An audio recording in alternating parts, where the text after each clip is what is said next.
akan mulai acara sosialisasi ambulans kesehatan pada siang hari ini. Bismillahirrahmanirrahim. Assalamualaikum warahmatullahi wabarakatuh. Alhamdulillahirabbil alamin wa bihi nasta'in ala umuri dunya waddin. Wassalatu wassalamu ala asrofil anbiya'i wal mursalin wa ala alihi wa sahbihi ajma'in. Amma ba'du. Rabbi shrah li sadri wa yassir li amri wahlul 'uqdatam min lisani yafqahu qawli. Shadaqallahul azim. Allahumma sholli ala sayyidina Muhammad wa ala ali sayyidina Muhammad. Yang kami hormati Bapak Ketua DKM Masjid Raya Al-Muhajirin, yang kami hormati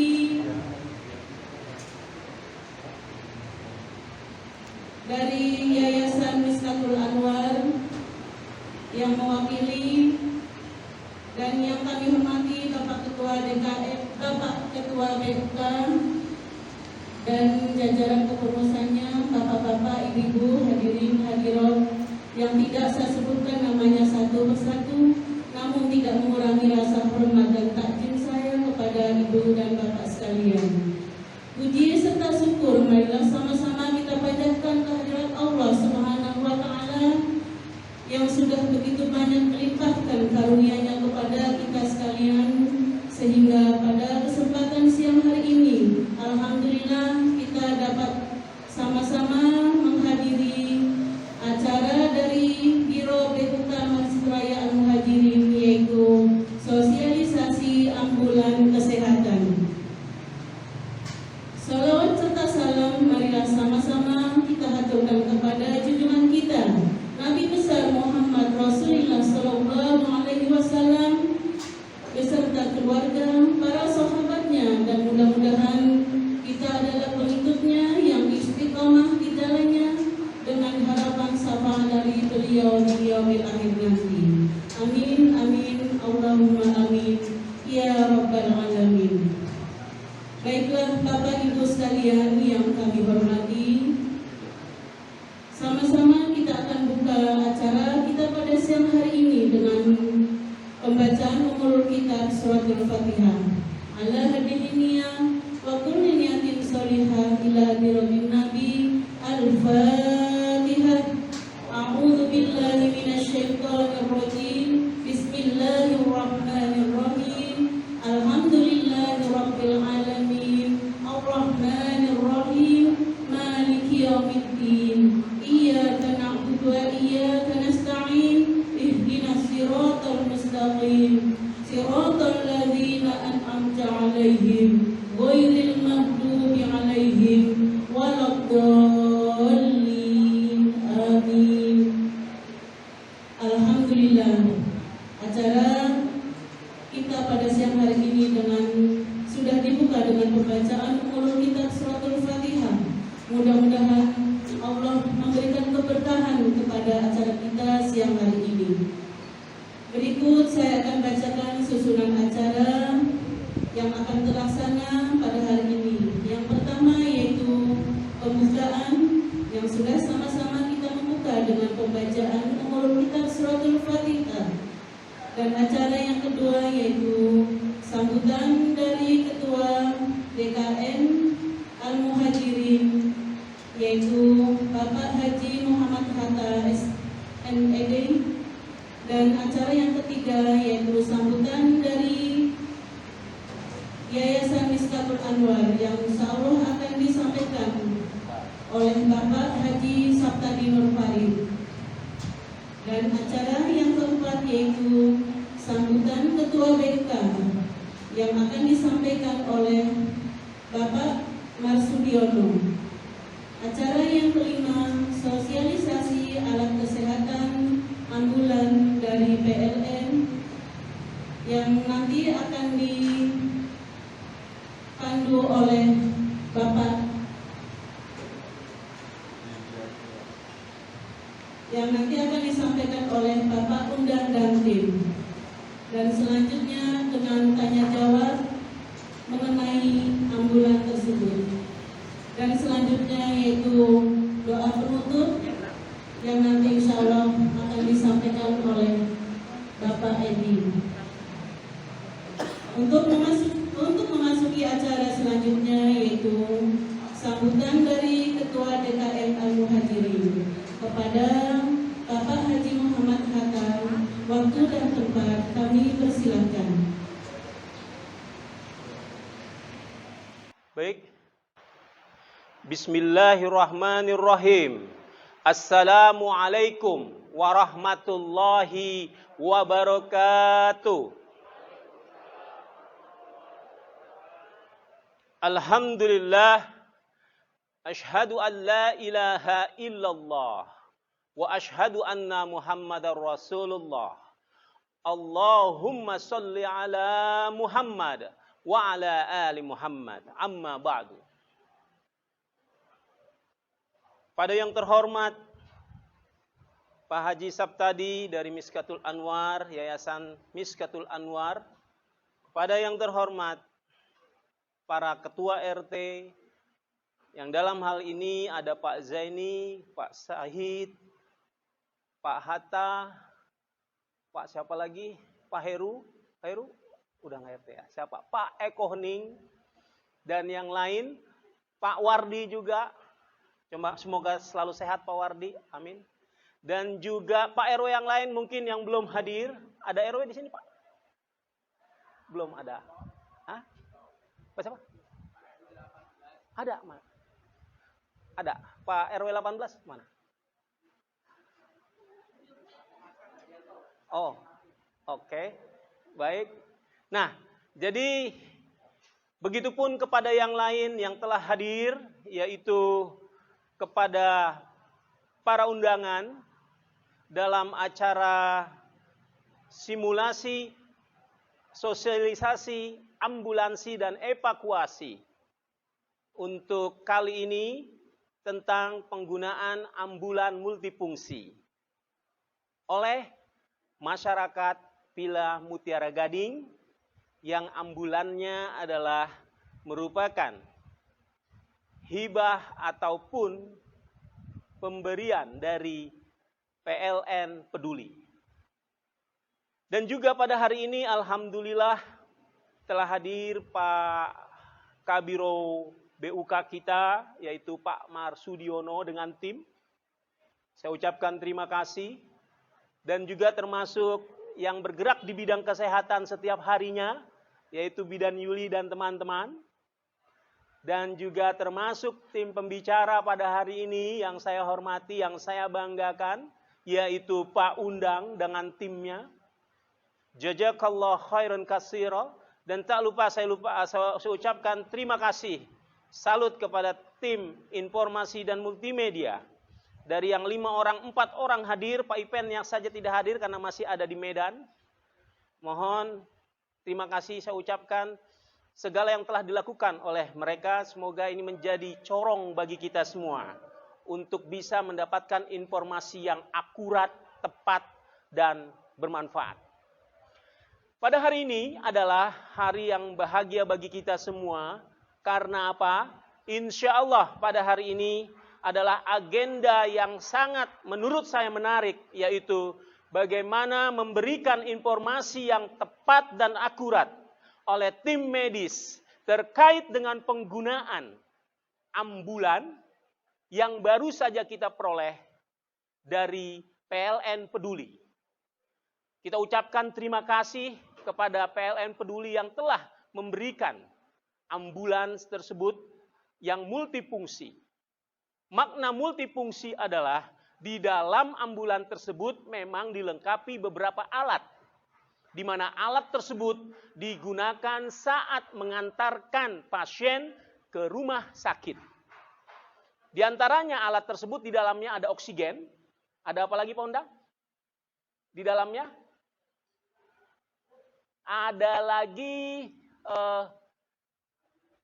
bangsal untuk pendorong, dan kemudian juga ada beberapa yang lain yang bisa digunakan oleh pasien pada saat pertolongan pertama. Nah, masukan dari Pak Undang dan tim, baiknya adalah karena kita memiliki 2 ambulan.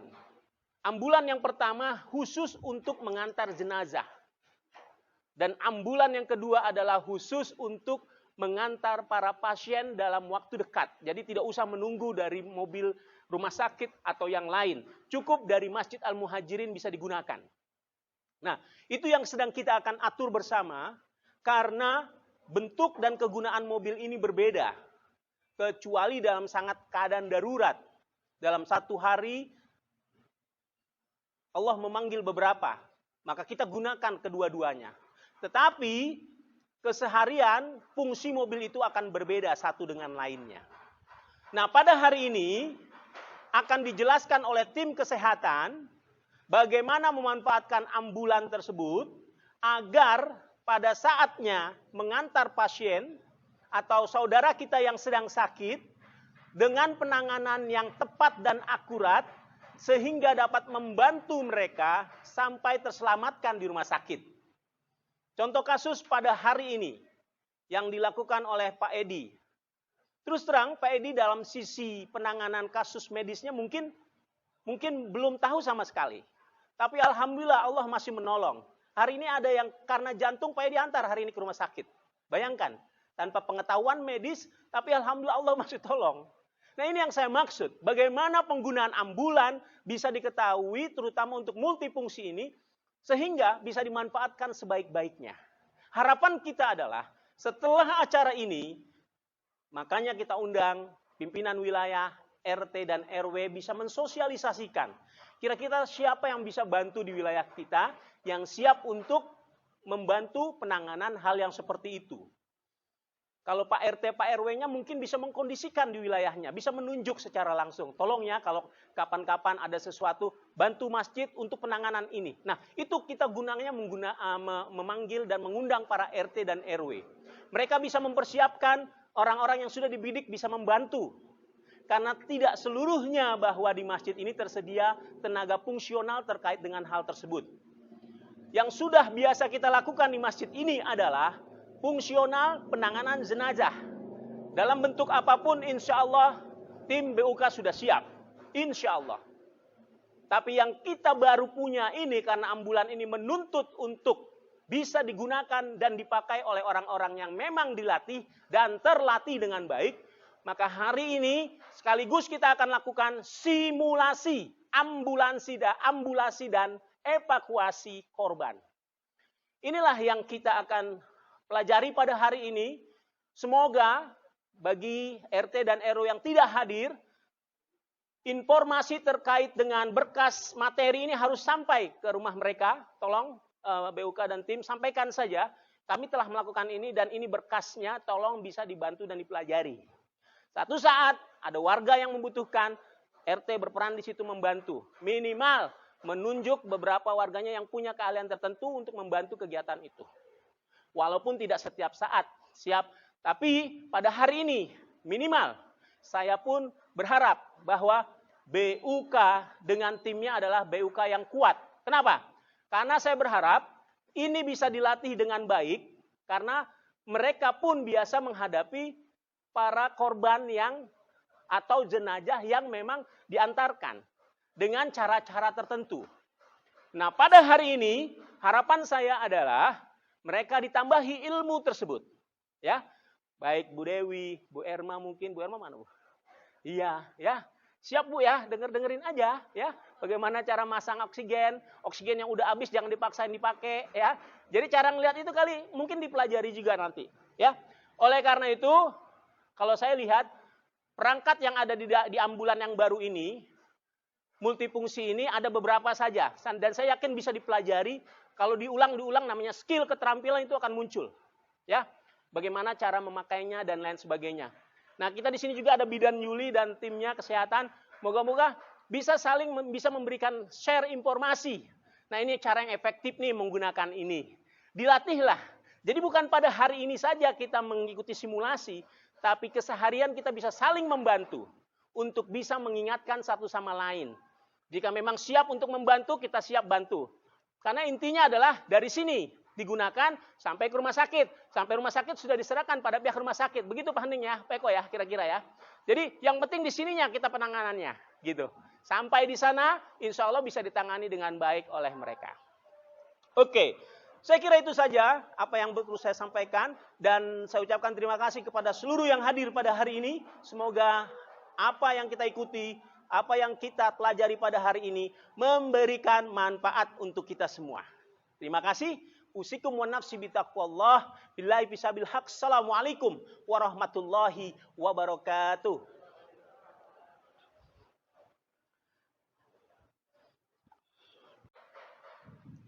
Bismillahirrahmanirrahim. Warahmatullahi wabarakatuh. Alhamdulillahirabbil alamin arsala rasulahu bil huda bil dinil haq yudhiru 'ala dini kullihi wa kafa billahi syahida. Asyhadu an la ilaha illallah wahdahu la syarikalah wa asyhadu anna Muhammadan abduhu wa rasuluh la nabiyya ba'dah. Yang kami hormati Masjid Al-Muhajirin, PUK, Biro PUK, Bapak Marsudiono, dan tidak lupa pengurus DKM yang hadir. Saya lihat ada Pak Dwi juga, Bapak Sekretaris, kemudian Bapak RT, RW, dan pengurus Biro PUK, yang semoga Allah membalas semua jasa mereka supaya mendapatkan barokah dan berlipat ganda pahala yang besar dari Allah Subhanahu wa taala. Allahumma amin. Tidak lupa Bapak-bapak RT RW, kami juga mengucapkan selamat datang. Ini yang kami tunggu-tunggu tadi Pak RT RW, Pak. Jadi acaranya molor sampai jam 10 lebih karena kita menunggu dari Pak RT RW. Bapak-bapak, ibu-ibu, saya perlu menyampaikan, pertama saya mewakili Pak Sumardi karena pagi ini tidak bisa hadir di tengah-tengah kita. Kedua adalah saya juga perlu sedikit memberikan cerita sedikit untuk PUK.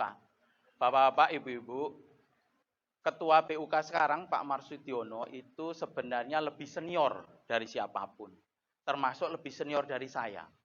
Saya belum masuk pengurus DKM, Pak Ono sudah masuk PUK. Jadi Bapak-bapak tidak perlu meragukan lagi peran dari Pak Ono. Jadi Bapak Marsudiono itu memang lebih dahulu. Jadi kalau saya sebenarnya punya guru saya di PUK. Nah, namun Bapak-bapak, ibu-ibu, PUK yang dulu jauh daripada PUK yang sekarang. Pak Marsudiono dan saya mengalaminya. Kita sering diomelin Pak RT ya Pak Ono ya. Sering diomelin Pak RT dan itu saya tidak berani membantah waktu itu. Mengapa demikian? Karena kita punya keterbatasan segalanya waktu itu.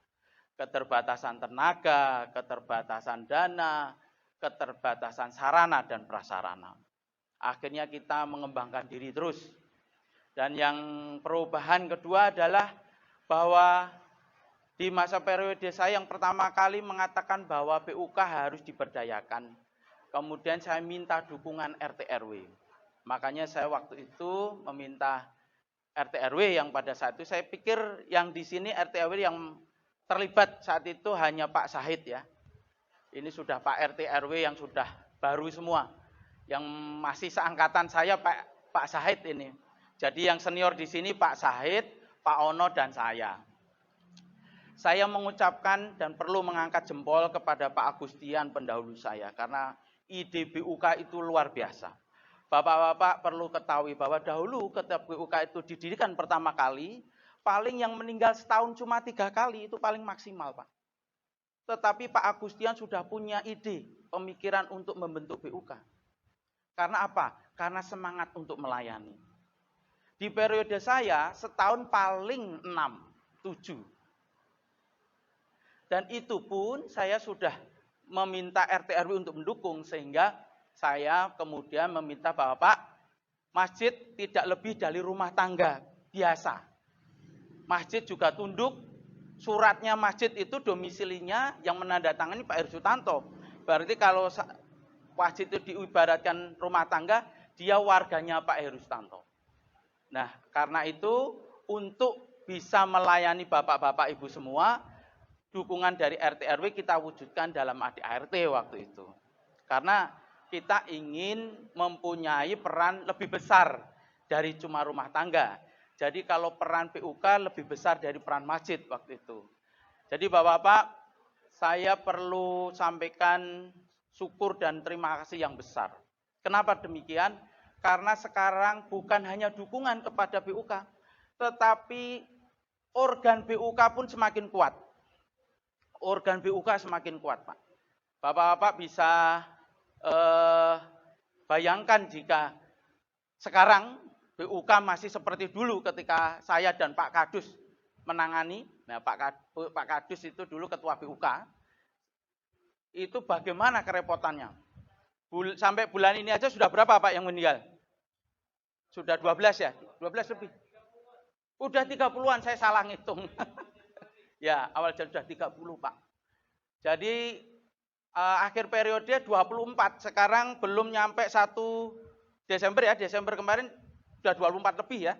Sekarang Januari ke ini sudah 30 Pak. Belum kita menangani beberapa kasus tentang COVID, orang sakit dan sebagainya. Jadi bapak-bapak semuanya harus punya rasa memiliki yang besar. Bagaimana manfaat PUK ini begitu terasa di masyarakat. Sekarang nambah lagi satu tugas yang berat. Kedatangan ambulan yang multifungsi ini tidak hanya menambah beban PUK, tetapi juga kapabilitas, kemampuan PUK harus ditambah. Bapak-bapak bayangkan, yang materi yang di depan bapak-bapak sekarang itu enggak materi biasa. Saya sendiri sudah pernah mendapatkan waktu menjadi PMR. Waktu menjadi Palang Merah Remaja. Juga sudah tidak ingat. Karena sudah enggak banyak enggak menangani kayak begini ini. Kayak Ibu Dewi, Bu Erma, Pak Ustadz Budi. Itu mengapa menjadi ahli dalam menangani jenazah? Ya karena biasa. Coba kalau kayak saya sudah berapa kali saya ikut pelatihan, begitu nangani langsung, ya agak derejek-derejek juga. Wah ini habis ini apa, habis ini apa. Jadi bapak-bapak harus punya rasa syukur yang besar kepada teman-teman organ PUK ini. Memang ada sisi lain, Pak Ono mengatakan, Pak ini nanti bisa difungsikan ya enggak Pak untuk jenazah. Ya dulu memang usulan ambulan ini yang ditangkap adalah memang speknya dari Pak Ono sendiri kan, bahwa untuk multifungsi. Sekarang ketika kita ajukan kepada PLN, disetujui, benar-benar keluar multifungsi, kita harus mengupgrade PUK. Nah Bapak-bapak, mungkin hanya itu yang bisa kami sampaikan. Semoga ini menjadi awal yang baru lagi kepada PUK. Karena bahwa masjid itu isinya memang istihajah ya. Jadi pembaharuan terus tiada henti. Termasuk PUK sudah ada pembaharuan. Bapak-bapak kalau melihat samping kiri kita, tiap minggu Masjid Al-Muhajirin ada kerja bakti. Itu tidak ada di zaman saya Pak. Itu luar biasa Pak semangatnya. Karena itu semangat dorongan upgrading ini harus kita dukung. Biasanya nih, semangat mustahid ya, istihadah kayak pembaruan ini tidak semua orang paham. Tidak semua orang menerima, tapi memang tugas dakwah begitu. Enak kalau tugas dakwah semuanya langsung paham, ya kan? Nah, kita hanya melakukan penanaman dari mulai lingkungan-lingkungan yang kecil, lingkungan-lingkungan yang wilayah-wilayah kecil kemudian berkembang. Sama dengan saya dulu. Saya sekarang suka sholat di musola. Saya mengingat zaman Al-Muhajirin masih kecil. Sudah cuma ukurannya 11 kali 11, yang sholat cuma 2 soft, 3 soft. Al-Muhajirin sudah diperbesar, yang softnya tambah besar lagi. Ini yang harus kita syukuri. Semoga teman-teman luntur perjuangannya dan terus bertambah di bawah pimpinan Pak Ajiata, dan semoga Allah meridhoi semua, termasuk kita. Wallahumma fi ila aqmami thoriq. Assalamualaikum warahmatullahi wabarakatuh.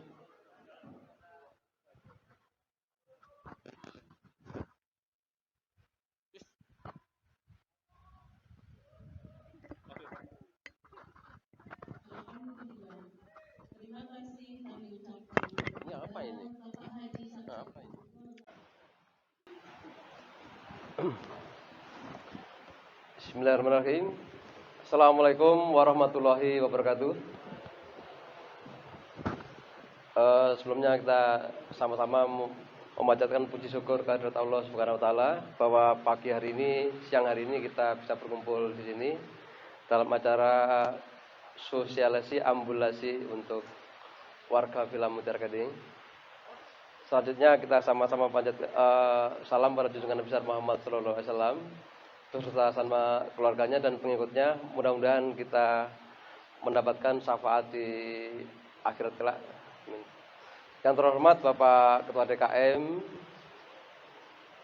Pak Hatta, yang mewakili Miskatul Anwar, Pak Satati, Pak RW, Pak RT, dan tim kesehatan dari Pak Undang, dan Pak Debi ya, Pak Debi dan timnya. Mudah-mudahan kita semua nanti lancar dalam melaksanakan acara sosial sini.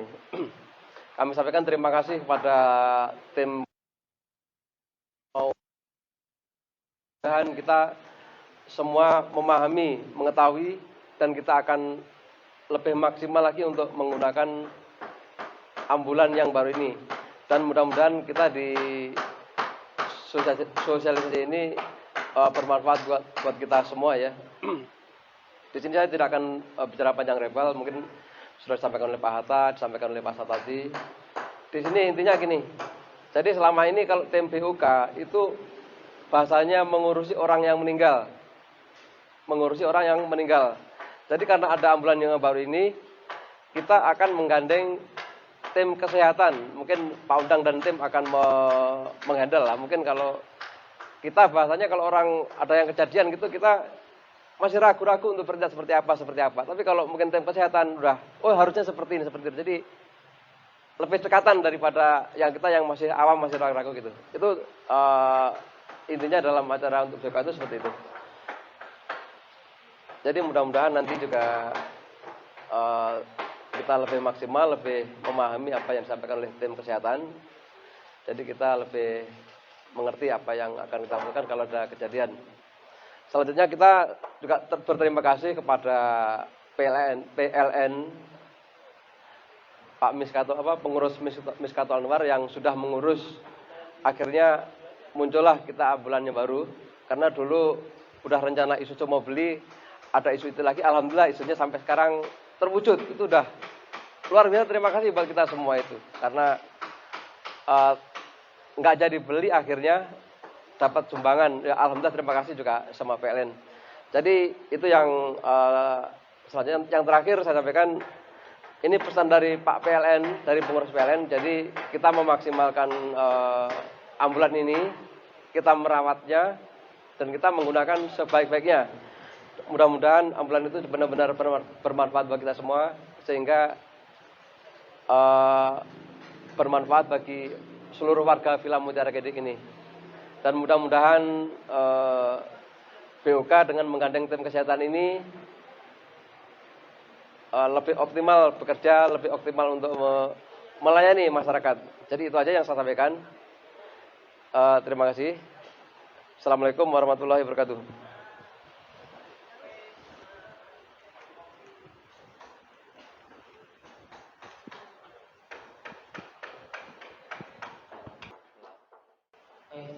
Jadi kalau orang ada yang mau belajar atau melaut itu, dari harus dapat sertifikat dari Pak Dewi ini.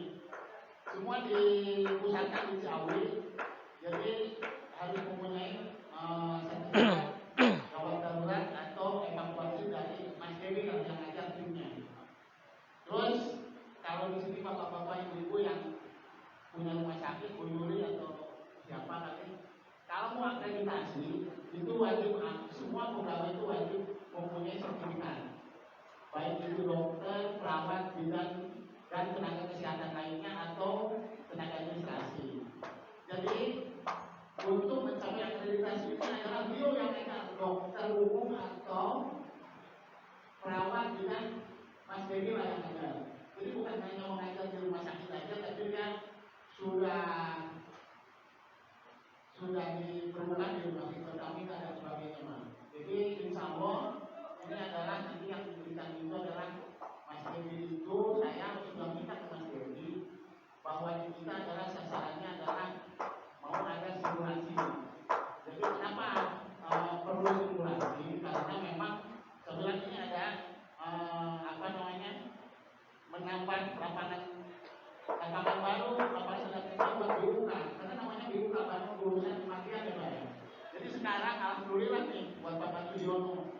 Bukanlah amal kita selain mengurus kematian, tapi adalah sekarang mengurus orang yang sakit. Bukan mengurus orang yang sakit, tapi minimal. Kalau saya itu adalah, kenapa sekretaris sekali sudah bilang sama ketua dan yang lainnya, karena di usia kita, atau di komplek kita itu memang sebenarnya peraturan pemerintah pun di nomor Permenkes 75 itu adalah aturan itu ada dua. Tapi mungkin itu adalah buat instansi rumah sakit dan lain sebagainya. Tapi kalau di kita itu mungkin nanti kalau ketua tadi bilang akan multifungsi dan gitu. Nanti adalah itu tergantung kebijakan atau keputusan nanti boleh dipergunakan untuk membawa jenazah bertiga itu silakan nanti kan gitu. Karena kita bukan instansi. Tapi kalau memang peraturan itu ada dua, buat orang sakit dan buat jenazah.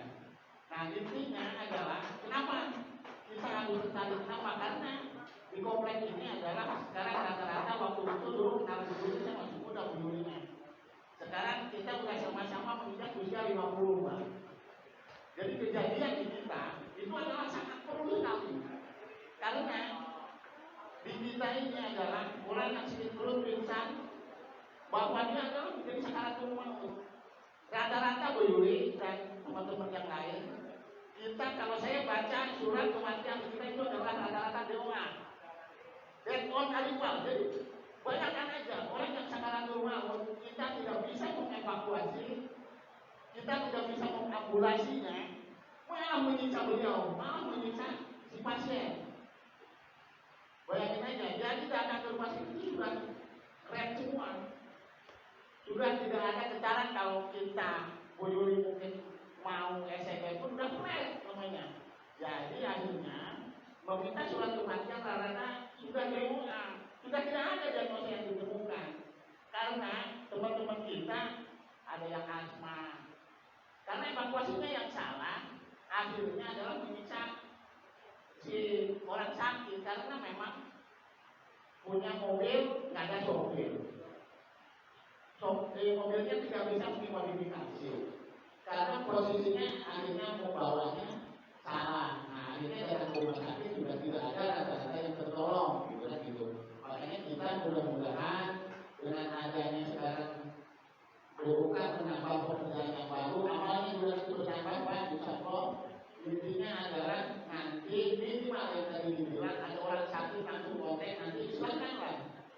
SOP-nya nanti bikin atau kalau di bahasa saya SPO-nya bikin Pak. Gimana caranya supaya bagian dari RT atau keluarga penghubungnya kemana? Jangan sampai juga nanti atau saya serahkan perawatannya. Ada oksigen tapi nasal kantornya nanti mungkin bisa minta dulu lah kalau gitu. Intinya begitu perawatannya.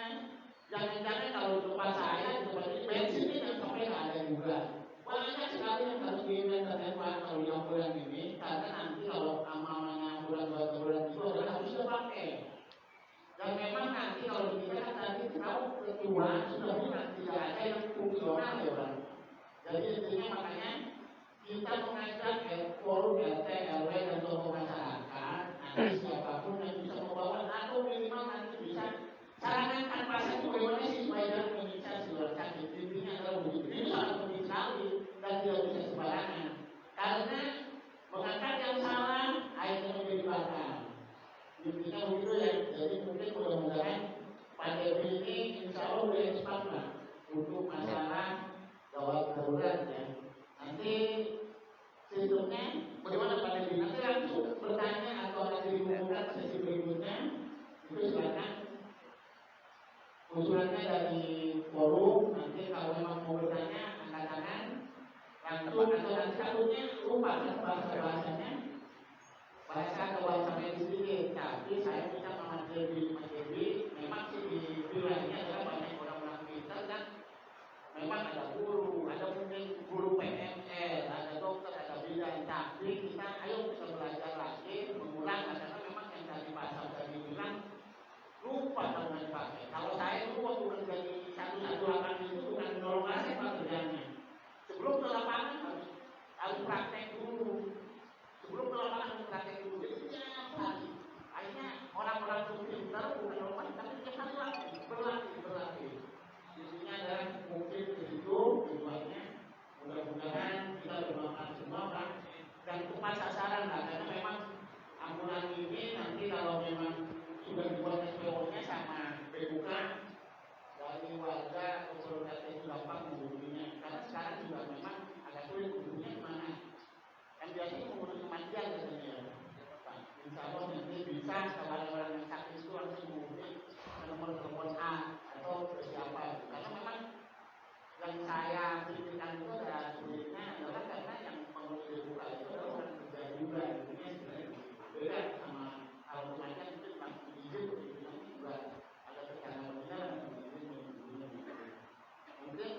aja pengantar dari saya. Silakan Mas Dewi dimulai. Boleh. Ya. Ya. Tes. Bismillahirrahmanirrahim. Assalamualaikum warahmatullahi wabarakatuh. Boleh berdiri Pak ya? Izin ya Pak ya? Oke. Terima kasih pada Pak Undang yang telah mempersilahkan saya untuk bisa hadir ya di Villa Mutiara Gading ya. Yang saya hormati Ketua DKM atau yang mewakili, yang saya hormati Ketua Yayasan Miskatul Anwar atau yang mewakili, serta Biro BUK Masjid Raya Al Mujahirin yang terhormat, serta Ketua RT, Ketua RW atau unsur pengurus yang ada di lingkungan Villa Mutiara Gading. Izinkanlah saya sedikit sharing saja Pak ya. Tentunya sebenarnya Pak Undang tadi bicara, saya ini adalah muridnya Pak Undang Pak. Jadi Pak Undang itu adalah senior saya. Jadi saya berguru dengan beliau. Saya yakin saya diminta di sini sedikit memberikan sharing tentang simulasi ambulasi dan evakuasi korban ya terkait kesehatan ya. Artinya tujuan utama kita adalah bagaimana menyelamatkan korban kalau terjadi kegawatan, baik itu di rumah, di lingkungan masyarakat ataupun di instansi-instansi yang kita temukan ada korban. Oke. Tentunya supaya kita lebih pas, kata orang tak kenal maka kita mesti ta'aruf Pak ya. Jadi kita harus kenalan dulu. Ya, siapa tahu nanti bertemu saya dengan Ketua DKM bisa tegur sapa, menjalin tali silaturahim, tentunya menghadirkan pahala juga ya, menghadirkan rezeki tentunya. Perkenalkan, nama saya Debbie Hastura Pak ya. Jadi Debbie Hastura bukan perempuan tetapi laki-laki ini Pak. Ya, kalau malam suka cari sampingan jadi Deborah Pak. Oke, saya kerjanya di Rumah Sakit Pelabuhan tadi seperti yang sudah disebutkan sama Pak Undang. Saya kerjanya di instansi ruang intensive care unit Pak, ruang ICU. Saya kerja di ICU mulai dari 2001 ya. Latar belakang saya adalah perawat. Sampingan kebetulan tadi saya pernah dari 2012 kita bergabung di simulator maritim Binasena yang ada di Ciawi kantornya ya. Terus pernah juga saya bergabung di Pro Emergency yang kantornya di Cibinong, ambulan Pro Emergency. Kalau Bapak suka ke Bogor, ke ambulan suka ada ambulan lalu lewat itu di Pro Emergency. Terus untuk pelatihannya saya gabung di SOS Profesional sama GTC Global Trainer Center. Mungkin teman-teman yang mau ada sekolah perawat dan lain sebagainya sebelum mereka lulus tentunya harus ikut pelatihan BTCLS seperti yang disebutkan oleh Pak Undang tadi. Wajib memberi ada sertifikat kegawatannya, mungkin bisa bergabung dengan instansi Pak ya. Bukan saya mengeluarkan, tetapi instansi tempat saya bekerja ya.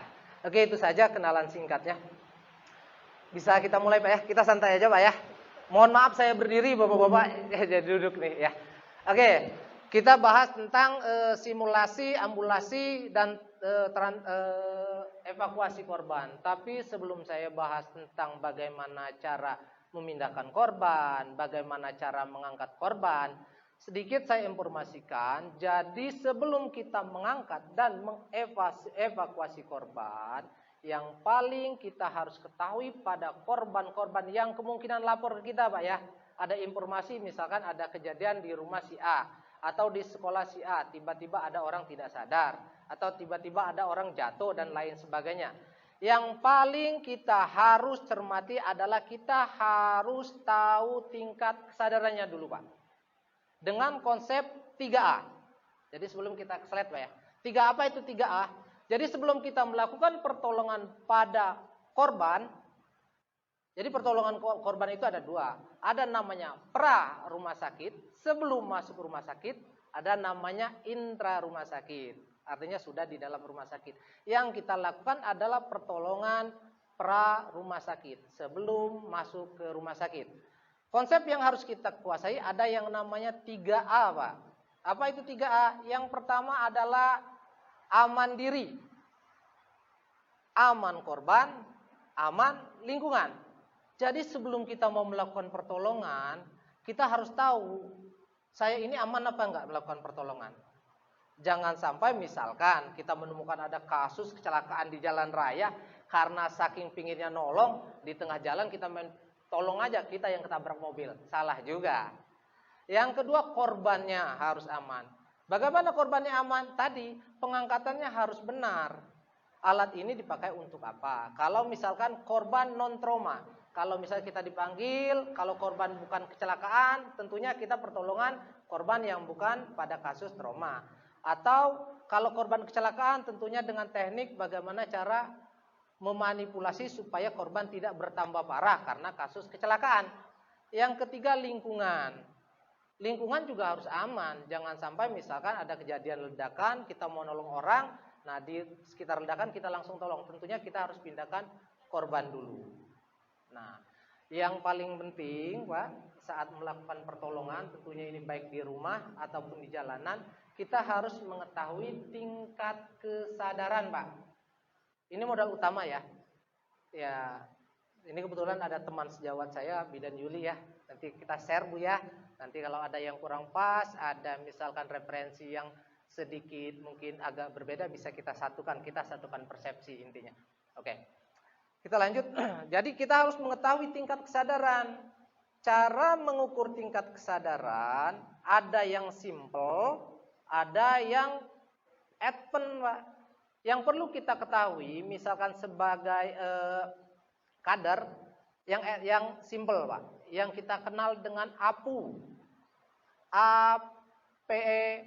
APPU. A itu apa? Alert.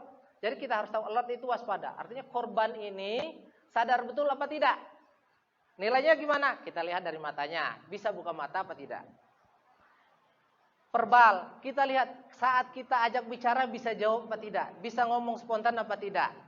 Motoriknya bisa bergerak spontan apa tidak? Itu sudah bisa kita nilai. Oh, korbannya ternyata sadar. Nilai yang paling tinggi nilainya 15 namanya kompos mentis. Paling rendah nilainya 3 namanya koma, Pak. Jadi ada 5 tingkatan tuh, Pak.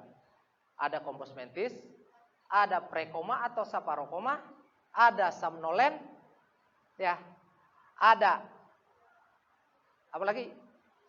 Ada namanya prekoma, ada koma. Kompos mentis, apatis, somnolen, prekoma, dan koma. Nilai terendah namanya koma. Jadi kalau orang di gedor-gedor, Pak, diem aja. Kita goyangkan, masih diem aja. Kita rangsang dengan apapun juga masih diem aja. Berarti verbalnya 1. Sama juga, Pak, masih diem aja, nggak buka mata sama sekali, nilainya 1. Sama juga bergerak, juga saat kita gerakan, Pak, nggak bisa bergerak sama sekali, nilainya 1. Sehingga nilainya 3. Jadi korban yang tidak sadar sama sekali yang namanya koma, nilainya 3. Tetapi, ada tetapinya, Pak. Nadinya sama napasnya masih ada, makanya dia dibilang koma. Untuk mengetahui korban koma dengan tidak koma, tentunya dinilai dari tadi BHD, Pak ya. Mungkin seminggu sebelumnya, bulan kemarin saya dapat informasi bahwa teman-teman di Villa Mutiara Gading dapat materi BHD. BHD itu bagaimana cara kalau menemukan korban henti jantung dan henti napas. Jadi kalau orang henti jantung dan henti napas bukan koma namanya. Ya, artinya namanya meninggal. Nah, untuk mengetahui korban meninggal apa tidak, kita bisa nilai juga. Parameternya yang pertama tetap mata ya. Mata kita lihat dari mana? Kita kasih senter, kita kasih sinar. Di dalam kita ada pupil, Pak ya. Pupil itu yang hitam. Nah, dia bisa membesar, mengecil, membesar, mengecil. Saat dia membesarnya maksimal, namanya dilatasi maksimal atau midriasis. Itu adalah indikasi salah satu tanda-tanda kematian karena kekurangan oksigen. Idealnya manusia kekurangan oksigen lebih dari 10 menit setelah cardiac arrest akan mengalami kematian jaringan di berbagai organ vital terutama otak dan jantung. Ya. Yang kedua adalah untuk mengidentifikasi kematian, kita cek nadi karotis, Pak ya. Di pangkal leher kita ada nadi paling besar, Pak. Kalau kita raba pasti berdenyut. Pasti semua. Kalau diraba pasti berdenyut. Ada yang nggak berdenyut, Pak? Kalau ada yang nggak berdenyut berarti masih turunan vampir, Pak. Iya. Jadi pasti berdenyut. Itu, Pak. Kalau setelah 15 menit timbul kebiruan, Pak. Atau bisa namanya kaku mayat. Oke, itu Pak ya. Jadi sebelum kita melakukan simulasi dan evakuasi korban, kita harus tahu dulu tingkat kesadaran, korbannya masih survive apa tidak. Tadi takutnya saat kita bawa ke rumah sakit ternyata DOA, death of arrival. Artinya ternyata meninggal di jalan, padahal di rumah juga saat itu sedang fase kritis. Nah ini Pak, untuk menghindari death of arrival ini DOA, jadi kita harus tahu.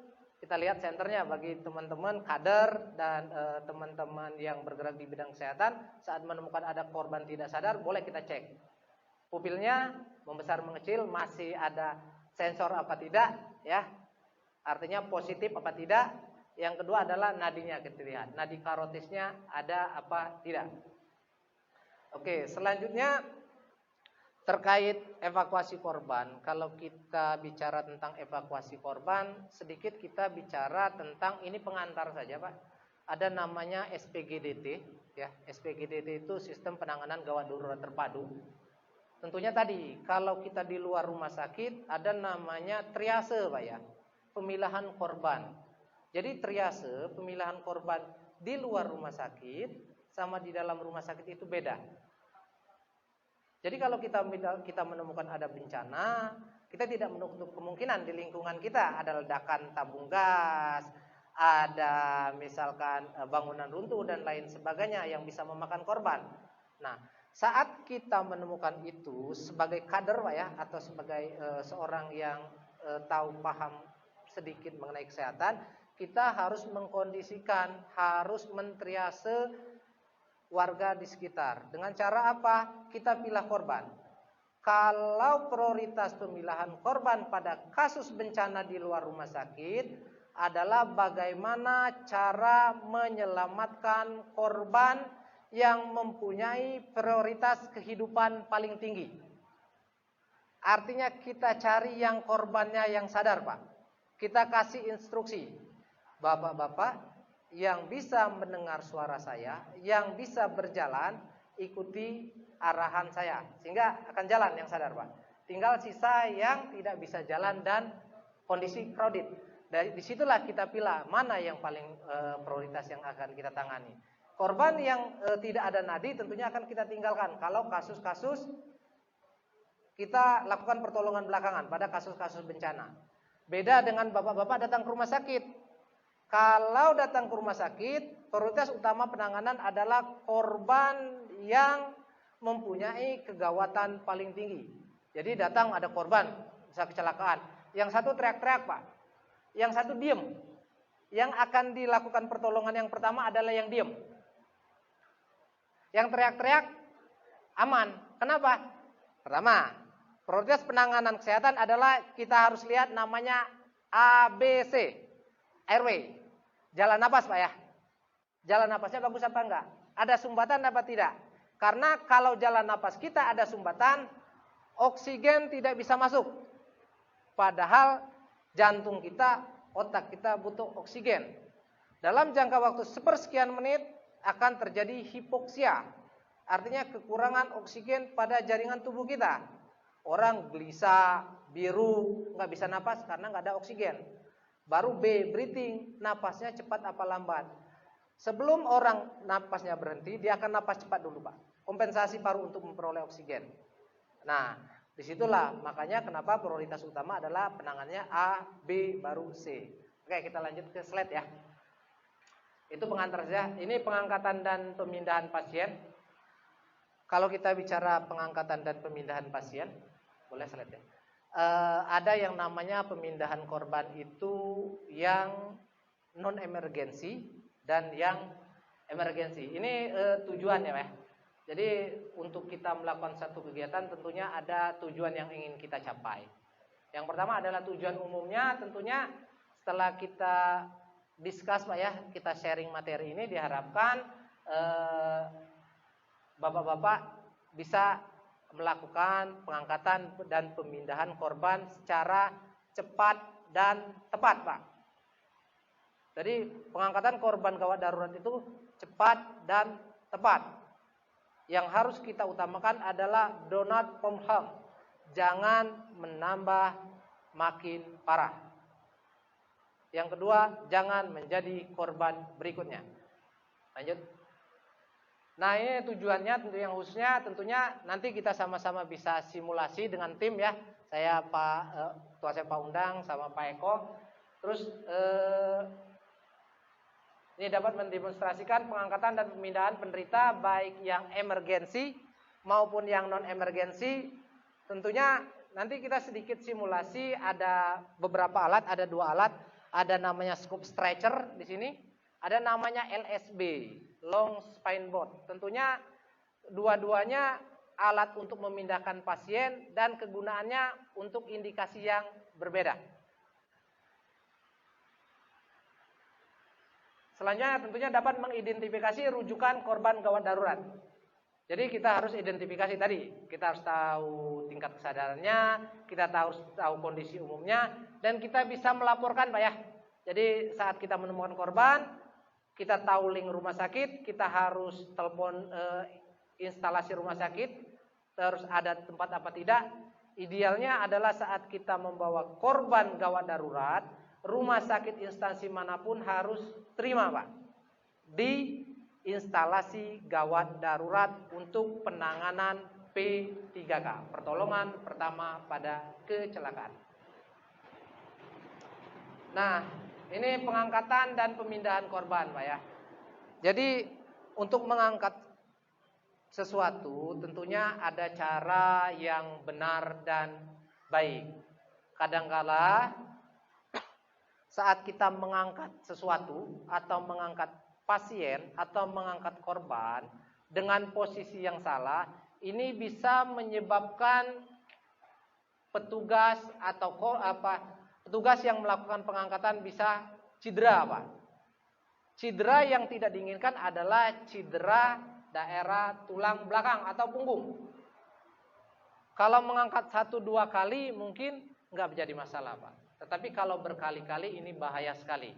Cedera tulang belakang. Yang paling bahaya bila terjadi yang namanya HNP, Pak ya. Iya, sarafnya terjepit. Hernia nukleus vulpus. Nah, ini kalau laki-laki cukup bahaya, bisa terjadi impoten. Nah, bahaya, Pak ya. Ini, Pak. Ada indikatornya, Pak, sama kayak kita tabung gas. Nah, ini. Regulatornya. Ini posisi 1000. 2000 malah, 2000. Iya, 2000. Jadi kita mau itu open. Boleh, Pak. Ini pakai. Enggak diisi juga apa-apa, Pak. Ini kita bisa pakai kalau nasal kanul ini maksimal 4 liter, Pak.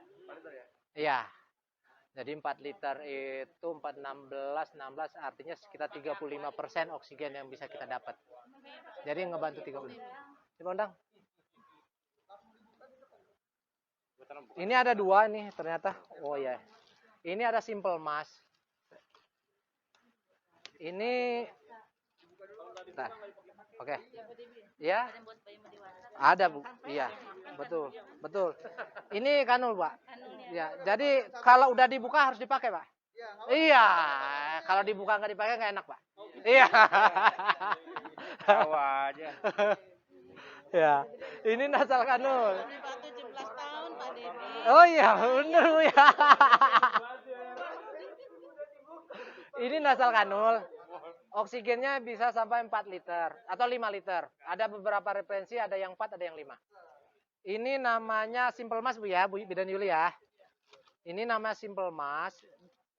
Nah, ini kalau ternyata, waduh kayaknya masih kurang nih. Masih apa namanya, pasiennya masih agak gelisah nih, kurang oksigennya. Gantilah pakai ini. Ini bisa sampai 8 liter. Iya. 8 liter itu sekitar 55% oksigen dibantu, Pak. Oksigen yang normal kan 100%, tapi hanya ventilator yang 100%. Ya, ini bisa dipakai. Ini iya, Bu. Pak Kanul, hah? Kalau sudah dipakai bersihnya pakai apa? Nah, pakai tisu, Pak. Apa pasien berikutnya lagi kan takut. Oh, pakai alkohol bisa, Pak. Alkohol swab bisa. Atau enggak kalau DKM-nya mau disposable juga bisa, Pak. Oh gitu. Sekali pakai bisa-bisa. Iya, harus ya. Iya. Nah, ini lagi proses nih Pak ya? ya 5 liter. Nah, ya. Jadi yang benar Pak Budi masih ada. Tuh. Oh, masih ada. 15. Masih ada nih, Pak. Ini 10. Ini masuk ke mana nih? Hidung, Pak. Itu baru, Pak. Apa? Baru, Pak. Cara pemakaiannya gini. Gini, Pak. Cari apa? Oh, ini aja. Nah. Sorry, Mas ya. Jadi sorry, Mas ya. Nah, itu pakai. Ini kasih berapa, Bu? 2 saya boleh, Bu. 2, Bu. Kalau untuk normal 2 boleh, mantenan ya. 2, Pak. 2 sampai 4, Pak. kebakar paru-parunya. Nah, udah terpasang begini, Pak. Nah, udah. Dikempit ini. Dikempit. Nah, boleh tarik. Bisa juga lewat Ya, bisa lewat sini, bisa juga. Iya. Tergantung variasinya. Iya. Biasanya ya. Ibu-ibu yang tahu variasi, Pak. Ya, loh, kan? Kalau ibu-ibu paham variasi. Kalau bapak-bapak jarang, Pak. Oh. Kalau ibu-ibu paham variasi, Pak.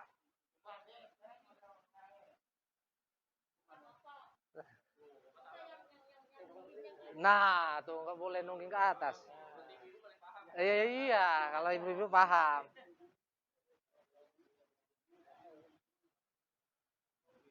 Iya, begitu, Pak. Nah, itu lebih aman tuh sebenarnya. Ya, jadi oksigennya nggak tarik-tarik dari belakang. Oksigen. Nah, membantu, Pak. Jadi kalau pasiennya sesak, iya 2 liter. 4 liter. batasnya sampai berapa liter? Kalau nasal 5 liter. Nasal 5 liter. Kalau yang sungkup itu 8 ya? Cukup 8. 6 sampai 8. 6 Kasih aja sampai 6. 8. Kalau ini Waduh, Pak. Oke, Pak. Ini alat, Pak ya? Oke. Jadi biasanya kita pisah, Pak. Jadi nggak langsung. Jadi sebelum kita pasang, idealnya kita ukur dulu. Ya, ukurnya panjangnya. Jadi ini bagian kaki.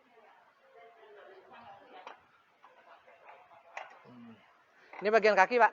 Ya. Ini bagian kaki. Ini sini, Pak. Nah, ini idealnya sampai ke tumit. Nah, kita panjangin. Nah, gini, Pak. Nah, ini. Oke, kunci. Boleh, Pak? Kunci, Pak? Kunci nggak? Nah, kunci. Oke. Nah, oke. Jadi, kalau mau pasang, misalkan dari sebelah kiri, misalkan ini, Pak. Sorry, Pak ya. Ini kita bawakan biasanya nggak mungkin pisah, Pak ya.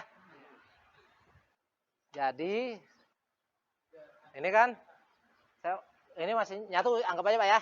Ini masih satu. Oke. Ini pasien korban. Kita ukur kan, Pak. Ini kalau mau ngukur, ini taruh di sini dulu, Pak. Ini ukur sini, taruh sini dulu. Ukur. Udah pas, baru ini masuk satu-satu, Pak. Ini tetap di sini.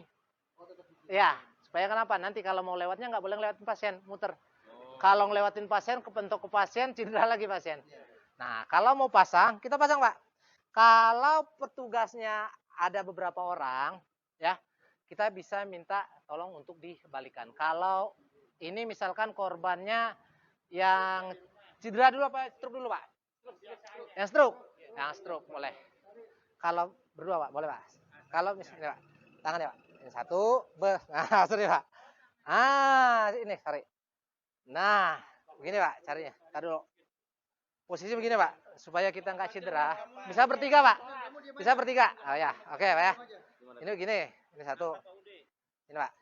Ini satu begini, ini satu. Nah, udah. 1, 2, 3. Ah, gitu. Gini, Pak. Nah, ini pinggangnya, Pak. Nah, gini. Jadi harus nyilang, Pak. Nah, baru yang satu, kalau bertiga, yang satu masukin sini, Pak. masukin begini, udah. Pas. Nah, baru tinggal masukin ini. Jadi kalau masukin ini nggak boleh ngelewatin korban, Pak. Harus lewat muter atau lewat kaki. Nggak boleh, kalau dilangkah nanti kalau lupa ketiban, Pak, jadi masalah lagi. Gitu, Pak. Intinya. Nah, baru ini baru. Nah, iya, lagi, Pak. Di sini, Pak. Nah. Nah, yang satu tinggal. Oke. Oke. Nah. Ntar, Pak. Harus barengan, Pak. Harus barengan biasanya.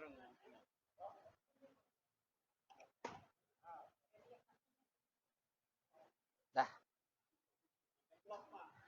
Berarti ini kurang dikit kali ya? Hah? Terlalu ngepas. Enggak, Pak. Iya. Kalau dia dipanjangin dikit, ini, Pak. Ada kuncinya, Pak. Iya. Nah, ini agak kelebihan dikit, Pak. Iya. Baru ngangkat, baru diangkat, Pak. Jadi ini pas pala ya. Iya, nggak boleh. Kalau mau ngangkat, Pak, kakinya satu. Apa-apa. Tengah, Pak, tengah, Pak. Jadi, Pas lipat pegangnya. ya, prinsip pengangkatan yang pertama, Pak, harus ada leadernya. Harus satu komando. Kenapa? Kalau nggak ada komando bahaya. Iya. Misalkan, Bapak angkat nih, Pak. 1, 2, 3, taruh di paha. Bisa aja, taruh paha dulu gini, Pak, biar gampang. Iya, kalau berat banget. Nggak langsung bisa, takut. Palanya jangan lebih. Kameramen tadi. Bisa, Bu, tinggal taruh aja. Iya. Mau gontok sini? Boleh. Yang mana yang kanan, Pak? Ini apa gini nih? Salah satu komando yang Ya, boleh, Kak? Ya, sebelah kanan, depan boleh. Ya. bolak-balik ya. Boleh. Yang paling kuatnya yang mana, Pak? Yang penting jangan cedera. Yang penting lurus ininya. Ini, Pak, jangan lupa ya. 1, 2, 3. Boleh, olahan dulu, boleh. Kayak gini ya. Udah gini kan, Pak?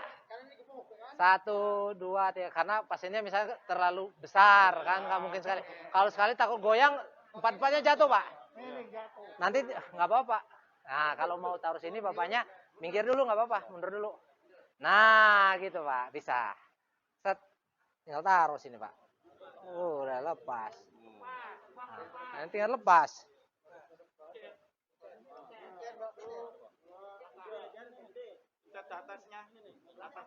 Belakang.